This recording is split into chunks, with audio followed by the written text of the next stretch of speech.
אז אנחנו איתכם, רוצים להזכיר לכם שחזית היהודית של ההסברה הבינלאומית, והמטרה של ערוץ טוב היא בעצם להפיץ את התכנים האלה בזמן אמת, מתורגמים, מדובבים לאנגלית ולשפות מרכזיות. אתם מוזמנים להצטרף לחזית הזו ולקחת חלק. אם אין קמח אין תורה, אנחנו מדברים בסופו של דבר על תרומות שלכם שיכולות באמת לגרום להרחבה של התכנים של הערוץ הראשונים, שהביאו את האלוף בריק עוד הרבה לפני שכולם דיברו, את יוסיאן, שכולם עכשיו הפכו אותו לכוכב טלוויזיה. הכל התחיל כאן.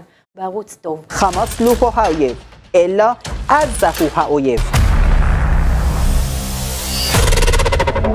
אין נרטיב חד וברור בדומה לאקטואליה יהודית שבא ושם את הכל חד וחלק על השולחן, למה אנחנו פה ואיך אנחנו חייבים להיות כדי לשרוד במזרח התיכון.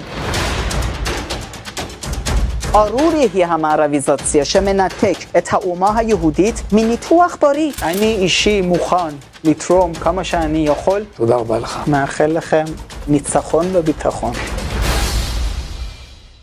דור, חזרת אלינו, אני מקווה שעכשיו נשמע ונראה אותך יותר טוב. דור, כמה זמן? תשאלי אותו, כמה זמן? הנה, את תשאלי אותו.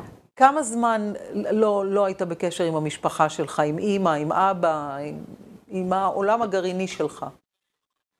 פעם ראשונה זה היה 7 שנים בגיל 12 עד גיל 19, שבגיל 16 רציתי להתגייר ולא היה אפשרות, ונסעתי לא חוקי, ואחרי זה הגרשו אותי לרצועת עזה, ושם הפלסטינים עצרו אותי וחקרו אותי בצורה אכזרית ביותר, קשרו לי את הרגליים בתקרה, הראש למטה, מתחת הממכרים, מים חמים, מכות חשמל, חתכים בידיים, לסחוב במסדרון עם הבעיטות, עם הרגליים, למשך חצי שנה על זה שאני רוצה להיות יהודי.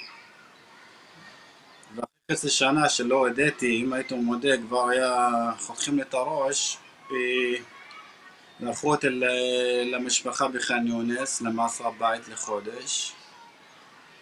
המשפחה שלי לא קיבלו אותי, ירקו עליי, קיללו אותי, ואמרו לי, אם היית עושה קצת כבוד למשפחה שלך, היית רוצה כמה יהודים. זה בשבילם כבוד, זה גבר. ואחרי חודש שקיבלו אותי למעצר בית, גרשו אותי מהבית, והייתי מסתובב הומלס בעזה. ורוצה לאכול, לשתות, הייתי נכנס לבתים באמצע הלילה, 1-2, גונב איזה לחם, בצל, עגבנייה, ככה חייתי חצי שנה. היום אתה לא בסכנה פה בישראל? עם כל האוטינג הזה שלך, כשאתה נכנס עד הסוף ואומר, כאילו, אין איזושהי סכנה שעורבת לך מתוך אנשים שלא מעריכים ואוהבים את הדעות שלך? כולנו בסכנה סופי. זהו, אתה קשרת את הגורל שלך עם העם היהודי, וזו תשובה מקסימה בעיניי. אתה היום, אני יודעת, שומר שבת ושומר מצוות, ואני רוצה לשאול אותך, בשבילי, כמישהי שנולדה יהודייה, וכבר הרבה מאוד... מה, תגיד? משהו קטן, שאני לא אשכח, שיהודים נולדו בחו"ל, ובחיים שלהם לא היו בארץ, וגם הם לא מדברים עברית, ורוצחים אותם. אז זה שהם יהודים. נכון. הם יהודים, למה? אנחנו כובשים סבבה, את יודעת מה? באו לארץ סבבה. יהודים בחו"ל, רוצחים אותם. אתה אומר, זה לא סכסוך על אדמה, זה פשוט שנאת היהודי באשר הוא יהודי, ואני רוצה לשאול אותך, כמישהי שהיא נולדה יהודייה...